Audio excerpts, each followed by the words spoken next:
Hola doctora y compañeros, nuestro grupo está integrado por Ana Lepe, Estuardo Oregel, Cristian Nis, Roberto Solís, Lizzy Girón y Blanca Elena Orochón. Los temas que vamos a explicar son los siguientes. Capa híbrida como mecanismo de unión adentina. Desafíos de adhesión dentinaria en la odontología actualmente. Estudio histológico en el microscopio. Y cómo prevenir la degradación hidrolítica de la dentina.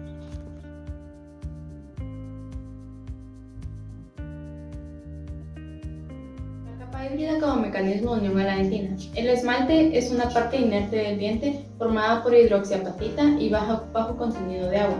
La dentina es un tejido vivo que en su estructura química tiene material orgánico e inorgánico. En su estructura física es altamente compleja y varía en la profundidad del tejido, dependiendo de la edad del paciente, la profundidad de la preparación y la superficie. La dentina puede ser densa o porosa cerca de la unión dentina-esmalte.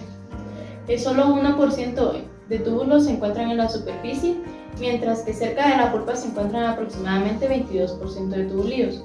Los túbulos tienen comunicación con la pulpa que reacciona contra agresiones mecánicas, térmicas, biológicas y químicas. La dentina se encuentra saturada de oxígeno y de agua y varía según la profundidad. Aproximadamente 13% de la dentina es líquida. Hace 20 años aproximadamente, investigadores querían hacer unión adentina y crearon 2 generaciones de adhesivos, los cuales causaron decoloración y caries secundarias. Existen criterios limitantes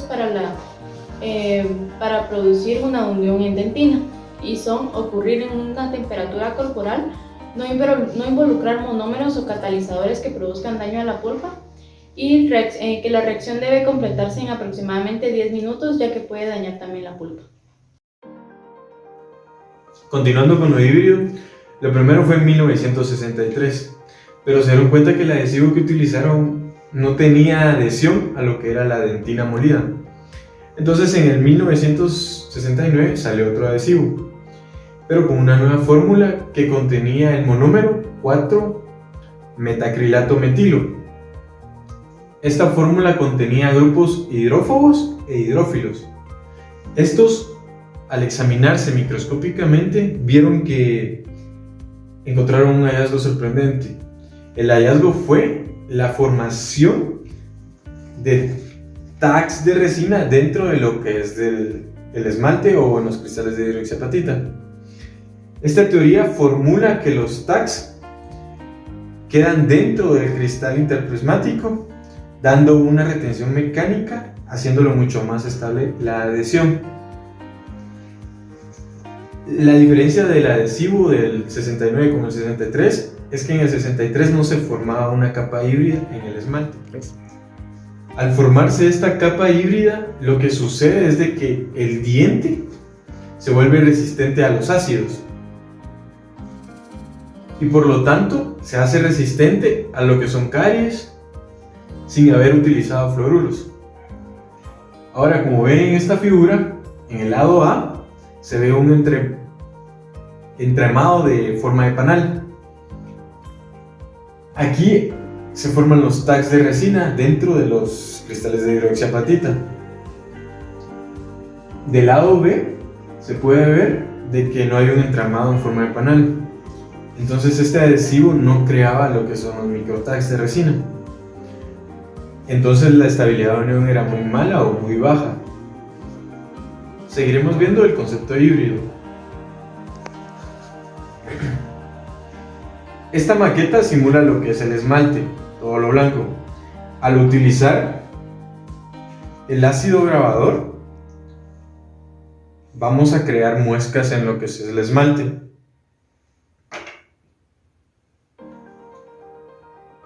Dando las formas triangulares en el esmalte. Luego vamos a utilizar un adhesivo de resina, el cual queda atrapado entre las muescas del esmalte. Esta pequeña capa que se forma aquí entre el esmalte y la resina va a ser un nuevo tejido o un tag de resina. a esta zona le vamos a llamar zona híbrida. Ahora, la capa híbrida en dentina.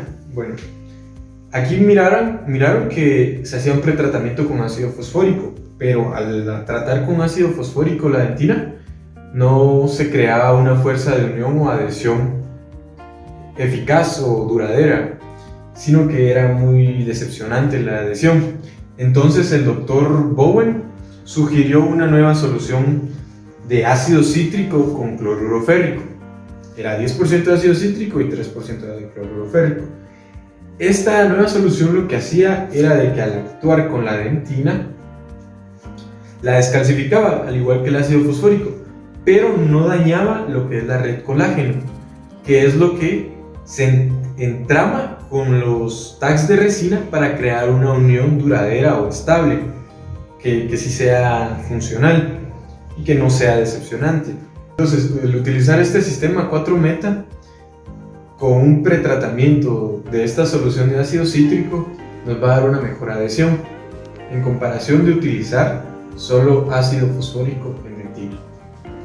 La polimerización activada por agua, este es otro tema ya, menciona de que este sistema 4-meta lo que hace es que va a empezar a polimerizar cuando entra en contacto con el agua, dando unas ventajas de que evita la contracción hacia el centro de la masa del adhesivo. Por lo tanto, esta polimerización va a ser como más pareja o uniforme. Y también esto sirve para que no sea un incitador pulpar. En cambio, con los otros adhesivos que son polimerizables, estos se empiezan a contraer hacia la superficie, el punto más alejado del diente.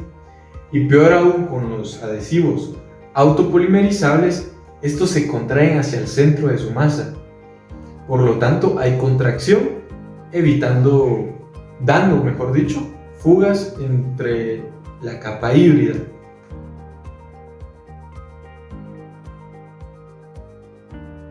Para entender bien el artículo de las estrategias para prevenir la degradación hidrolítica, debemos entender que las enzimas colagenolíticas endógenas de la dentina, las metaloproteinasas de la matriz y las catepsinas de cisteína son las responsables de la hidrólisis dependiente del tiempo de la matriz de colágeno de las capas híbridas.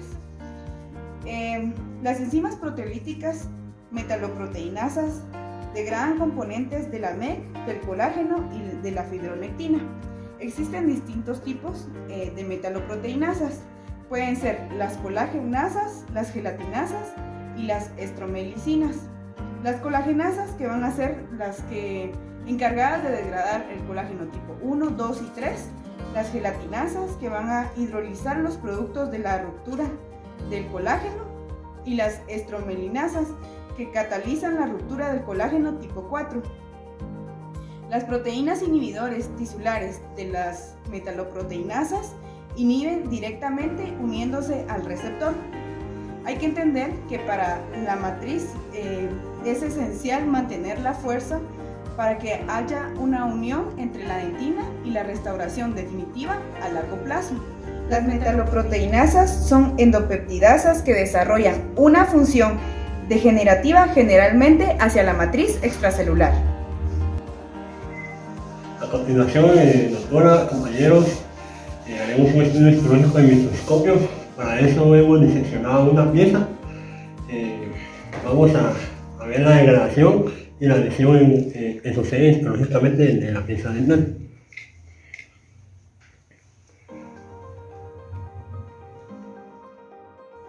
Bueno, continuando de cuáles son esos métodos que nosotros podemos utilizar para poder prevenir la degradación hidrolítica de la dentina, pues déjenme explicarles.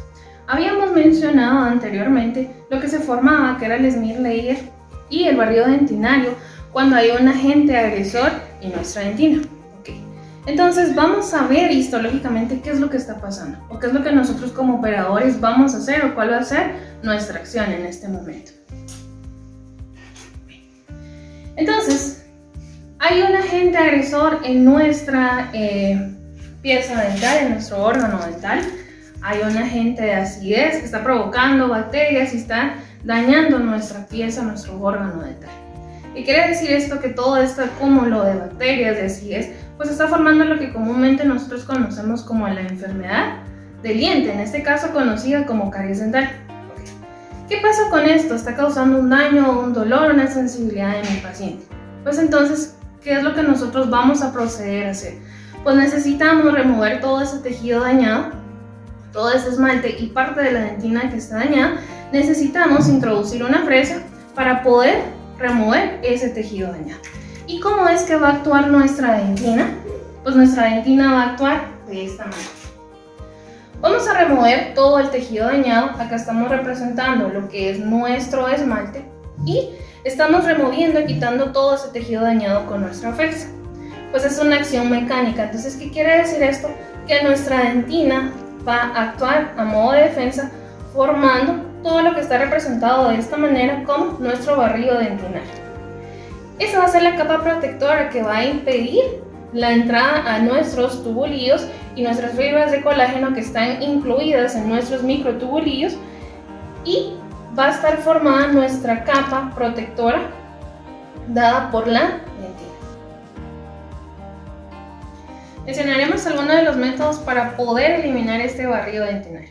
Pues la literatura nos hace referencia a que para poder eliminar a su totalidad el barrido dentinario formado por la misma dentina como un agente de protección, pues es la aplicación de ácidos oquelantes. Entonces, queremos eliminar toda esta capa de barrido dentinario, entonces lo vamos a hacer aplicando lo que es el ácido grabador en toda la superficie y poder así eliminar ese tejido orgánico que se está formando en la dentina y está impidiendo la entrada a los microtubulillos. Entonces, eliminamos toda esa capa de barrido dentinario y ¿qué es lo que tenemos? Debajo de esa capa, pues vamos a tener Smith layer y Smith fluid. Estos van a formar ciertos tapones a lo que ahora veremos como lo que son nuestros tubulillos.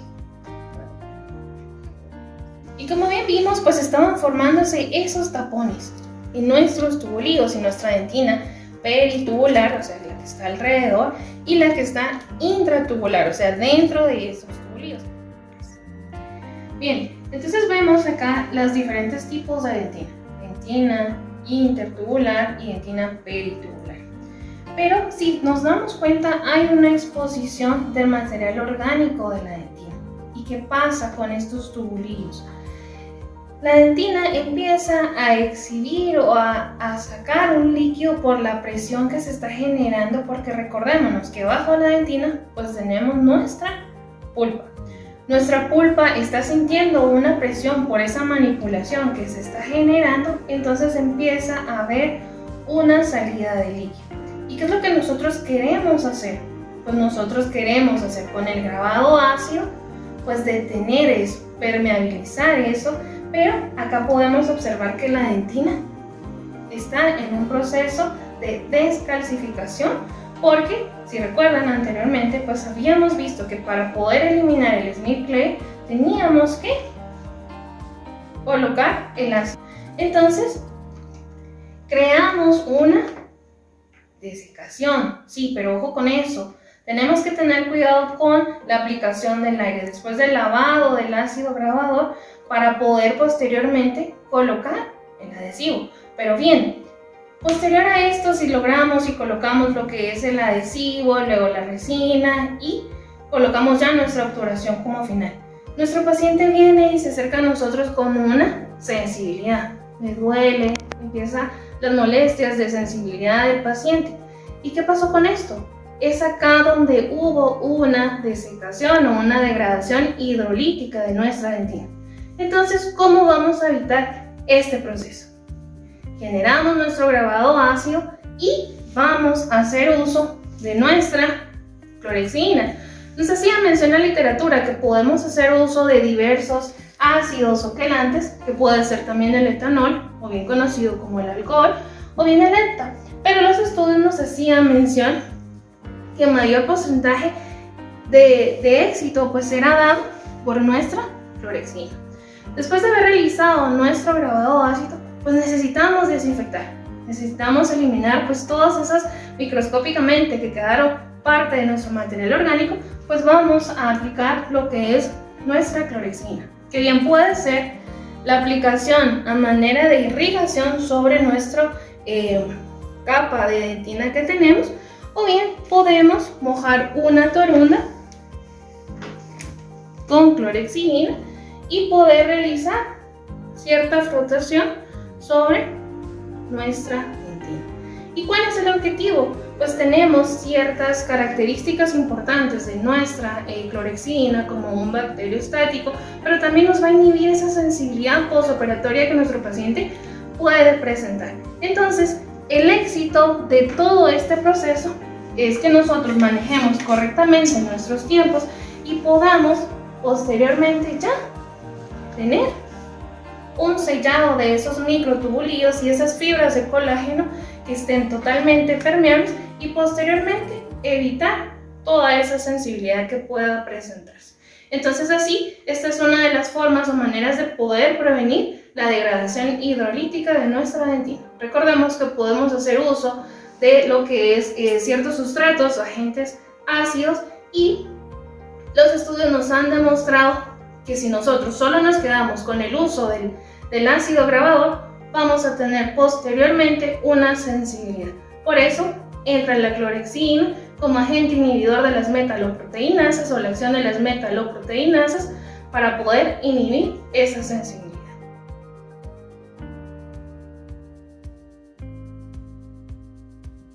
Muy bien, vamos a tratar la manera de explicar sobre la perspectiva de la adhesión dentinaria. Se sabe muy bien que la adhesión ha sido un paradigma en la odontología. En los últimos estudios de hace 20 años se ha tratado la manera de introducir nuevos adhesivos, ya sea de 3 pasos, de 2 pasos o de 1 paso. ¿Esto para qué? Para obtener un buen sellado marginal. Desde años atrás se ha tratado la manera de investigar e introducir nuevos adhesivos, como lo había dicho, ¿verdad? Vamos a tratar la manera de explicar en este caso, en esta maqueta, una caries profunda. El procedimiento común y normal es eliminamos caries, aplicamos un ácido grabador que viene y desmineraliza tanto el esmalte como la dentina. Pero para eso vamos a explicar algunas diferencias del esmalte y la dentina que serán un limitante para la adhesión. Por ejemplo, el 92% del esmalte está compuesto por cristales de hidroxiapatita, que es material inorgánico, que eso va a permitir una mejor adhesión. En comparación con la dentina, que es esta parte de acá, vamos a poseer un 45% de material inorgánico, un 33% de materia orgánica compuesto por la colágeno tipo 1, que es la proteína más abundante, teniendo también como diferencia que los conductos o los túbulos dentinarios son como cono invertido, que en diámetro es más pequeño en la parte superficial que en la parte más profunda. Existe un sinfín de factores que influyen en la adhesión del material restaurador con la dentina.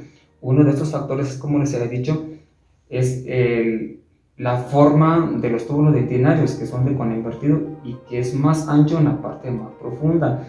Otro de los factores es el aumento de la permeabilidad o de la profundidad. En este caso, si tenemos una restauración, pero hay caries debajo de la restauración, ¿qué vamos a encontrar acá? A la hora de eliminar la restauración, los túbulos dentinarios de acá se engrosan por la remineralización de los túbulos dentinarios, y esto hace que haya una menos permeabilidad y por lo tanto menos adhesión. Muy bien, ahora cuando nosotros colocamos algún tipo de adhesivo, pues, según la literatura nos indica que debemos frotar el adhesivo en los túbulos dentinarios, en la parte de la dentina. ¿Esto por qué? Porque según un estudio, el 92.5% a comparación del 82.5% se tienen mejores resultados si venimos y frotamos el adhesivo en la dentina. Otro de los factores importantes es el uso del aislamiento. ¿Por qué? Porque así evitamos la contaminación de bacterias o de fluido de saliva dentro de la restauración. Así que recuerda que todo el proceso de adhesión es de suma importancia para todo practicante de la odontología. Ahora bien, nos toca poner en práctica todo lo que hemos aprendido y poder llegar así a tener un sellado marginal.